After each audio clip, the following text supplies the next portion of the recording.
Warren Buffett ha mencionado anteriormente que a él y a Berkshire Hathaway no le interesa si el mercado cierra los próximos 5 años. Les interesa cuánto va a vender Coca-Cola los próximos 5 años, qué porcentaje del mercado global tendrán para ese entonces, cuánto cobran por ese mercado que tienen y además de esto cuántas acciones hay en el mercado, al igual que ese tipo de cosas. Mismo caso en ese entonces mencionaba con Gillette. Más adelante menciona todos los factores macro de los cuales escriben en las notas, de los cuales son tan populares leer. Nosotros no los vemos, no hacemos caso, porque nosotros compramos negocios. Ahora, lo que dice Peter Lynch es algo parecido. Peter Lynch lo que mencionaba es, si usaste 13 minutos al año en leer acerca de la economía, desperdiciaste 10 minutos. Entonces vemos que los superinversionistas una y otra vez nos han demostrado que no les interesa la macroeconomía, que para su toma de decisiones no es muy importante. Eso no quiere decir que no sea interesante leerla, que no sea entretenido leerla y que no debamos de estar informados. Lo que sí quiere decir es que la macroeconomía en la enorme mayoría de ocasiones no va a afectar nuestras inversiones en los negocios en los que estamos invertidos en el muy largo plazo. Claro que si son problemas en el sector bancario y estamos invertidos en bancos, sí va a haber un impacto por sobre el negocio en el que estamos invertidos. Entonces hay que agarrar las palabras de los superinversionistas y aplicarlas de la mejor manera posible, aprender sobre ellos. Pero en esta ocasión quiero mencionar de este tema de Credit Suisse que ha demostrado este fin de semana que el sector bancario en algunos aspectos está o parece estar mucho más débil de lo que muchos de nosotros esperábamos o nos imaginábamos. Ahora, en este momento vemos opiniones de analistas, de expertos, de economistas, de inversionistas de ambos lados. Algunos que el sector bancario está en una muchísimo mejor posición que en el 2008 y que son casos sumamente aislados. Pero otros cuantos nos dicen que toda esta situación de rupturas que está causando la Fed va a causar contagios y va a afectar a la economía no en el corto plazo, sino en el mediano e inclusive en el largo plazo. Yo estoy más del lado de los analistas que mencionan que son rupturas individuales, que son rupturas aisladas y que no va a haber un gran contagio. En parte porque, el banco de Silicon Valley, tenía clientes en su mayoría startups que perdían dinero, no tenían una diversificación en su clientela. O Credit Suisse, el problema es que ellos se vieron implicados en lavado de dinero, se vieron implicados en muchísimas empresas que fueron fraudulentas, con países, prestándole dinero a países que para temas que no debería de mencionar en estos momentos o que no hace falta mencionar en estos momentos. Credit Suisse tuvo un pésimo manejo. Esta institución de Suiza, el segundo banco más grande en Suiza, que tenía 167 años, ha decepcionado a inversionistas, a las personas que tienen cuentas en ese banco, que han ido a retirar constantemente dinero de ese banco y ahora, este fin de semana, algo vieron los reguladores en Suiza que forzaron la compra de UBS para Credit Suisse. Sí, hace tan solo unos días, el Banco Nacional de Suiza, el Banco Central de Suiza, decía o iba a prestar $50,000 millones a Credit Suisse. Pero ahora, este fin de semana, algo vieron en el balance general de Credit Suisse que forzaron la compra de UBS para este banco y facilitan esta compra de una manera enorme.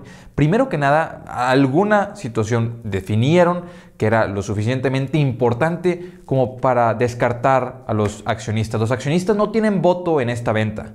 Dejémoslo claro, los reguladores y el gobierno suizo afirmó que van a brincarse a los accionistas, ellos no van a votar. ¿Y por qué votarían si la compra que se acaba de publicar es por $3.2 mil millones, cuando el viernes cerraban las acciones en $8,000 millones?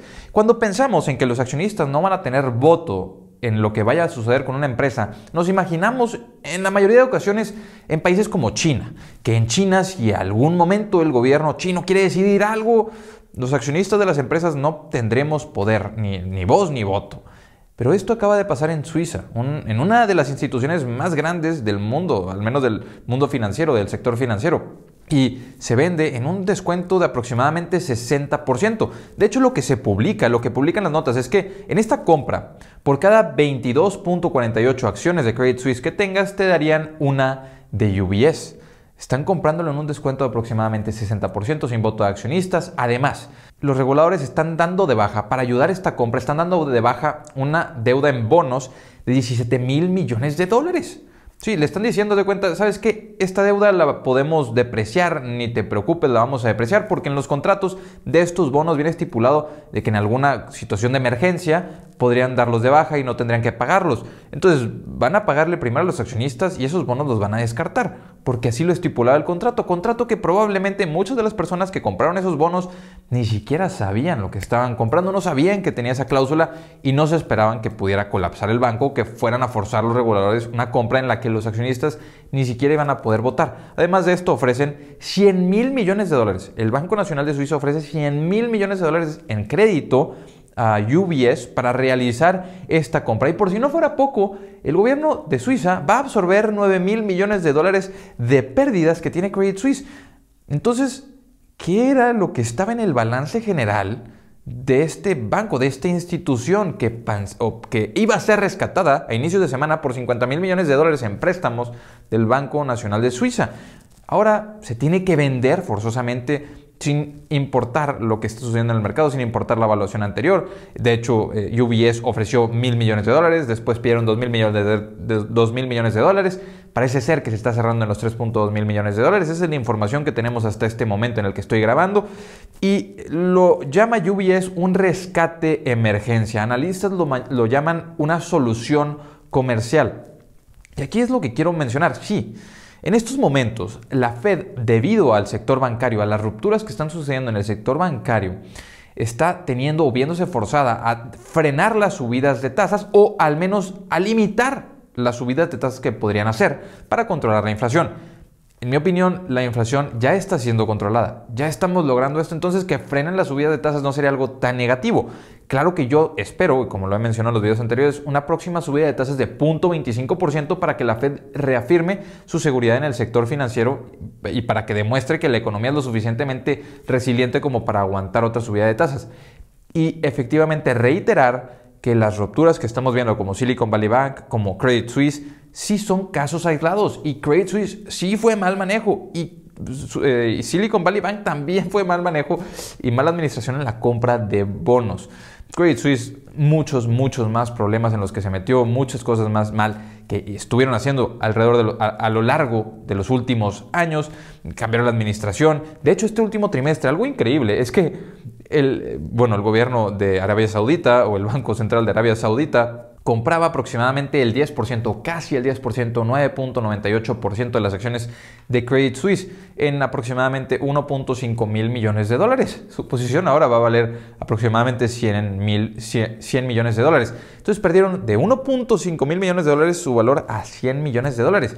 Y en parte el colapso de Credit Suisse de esta semana fue porque el Banco Central de Arabia Saudita o el Banco de Arabia Saudita mencionó que ellos no iban a aumentar su posición en Credit Suisse aun y si ellos necesitaban capital porque iban a implicar las regulaciones que tienes al comprar una institución financiera por más de 10%. Entonces ellos no se iban a meter en eso, no había forma. Y esto alarmó a los accionistas porque imagínense que el dueño que más acciones tiene, el 9.9% de la compañía, dice, si el banco necesita más capital, nosotros no vamos a inyectar más capital. Nosotros no vamos a inyectar más capital. No nos interesa.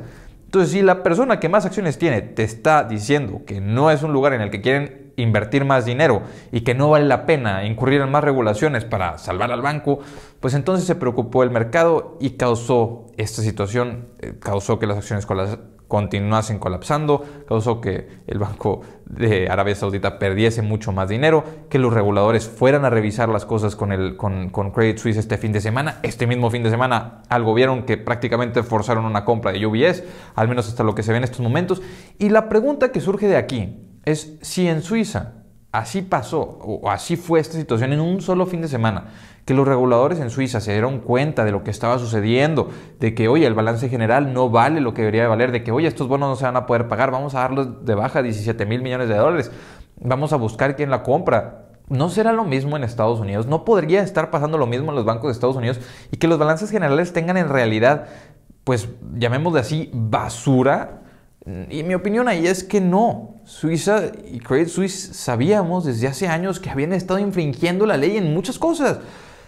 habían estado metidos en muchísimas situaciones, inclusive como en Luckin Coffee en China, que había habido fraude en la contabilidad. Entonces, no es algo nuevo. Hubo varias situaciones a lo largo de los años y a lo largo de los meses que implicaban a Credit Suisse en mal manejo, mala administración, malas decisiones, poca ética. Y en Estados Unidos hay más regulación. En Estados Unidos no forzaron una venta de los bancos, sino que la FDIC tuvo que poner pie para poder cubrir las cuentas. Y probablemente lo que va a tener que pasar estos próximos meses o estas próximas semanas es que FDIC salga a decir que ellos van a cubrir o que van a asegurar las cuentas de todos para el próximo año tal vez, o para los próximos 2 años. Porque si lo hicieron para 2 bancos y cubrieron las cuentas de todos para 2 bancos, pues si hay una tercera ruptura, ¿no lo harían? ¿Qué dirían las personas que tienen cuentas en ese banco? Si a los otros 2 bancos los salvaste, los rescataste, le diste dinero a todas las personas que tenían cuentas en esos bancos y al tercero no, entonces están en esta situación forzosa de seguir rescatando por completo. Algo que parece ser negativo para el corto plazo, positivo para las personas que tienen dinero en el sector bancario y muy positivo para los reguladores, que han salido nota tras nota esta última semana de que van a aumentar las regulaciones, de que los requisitos de liquidez para los bancos van a aumentar. De hecho, ya se juntaron los bancos centrales más importantes como el de Canadá, como el de Japón, como el de Europa, como el de Suiza, como el de Inglaterra, para tener un acuerdo para aumentar el acceso a liquidez. El acceso a liquidez en el mercado de los bonos. Entonces, están aumentando la disponibilidad del dinero, están aumentando la disponibilidad de liquidez. Y esto nos lleva a ver que tanto reguladores como los bancos centrales están actuando de manera preventiva para que no haya mayores rupturas, tranquilizando el mercado, tranquilizando a las personas que tienen dinero en los bancos. Y el Banco Suizo tuvo que actuar de emergencia, la Fed aprueba, Inglaterra aprueba este movimiento que hizo el Banco Central de Suiza. Y aquí es donde en mi opinión menciono que estoy de acuerdo en esta situación o en esta ocasión con Michael Burry, que he estado hablando tanto. Y Michael Burry dice, no es un 2008, el sistema financiero está mejor posicionado que en el 2008 y hasta ahora han sido situaciones o puntos bastante aislados. No hay nada que me diga que va a haber un gran contagio, todo se ha estado controlando de manera adecuada y me mantiene positivo de que la Fed probablemente va a topar la subida de tasas en estos próximos meses. Ya no va a haber ese 6% que se esperaba, sino que podríamos estar en el 5.25%, al menos eso es mi opinión. Puedo estar completamente equivocado, pero aquí estoy para compartir lo que estoy pensando. Inversionistas, hasta aquí les dejo este video, les dejo el grupo de Facebook, el Instagram, el Twitter, por si me quieren seguir. Nos vemos a la próxima. Hasta luego.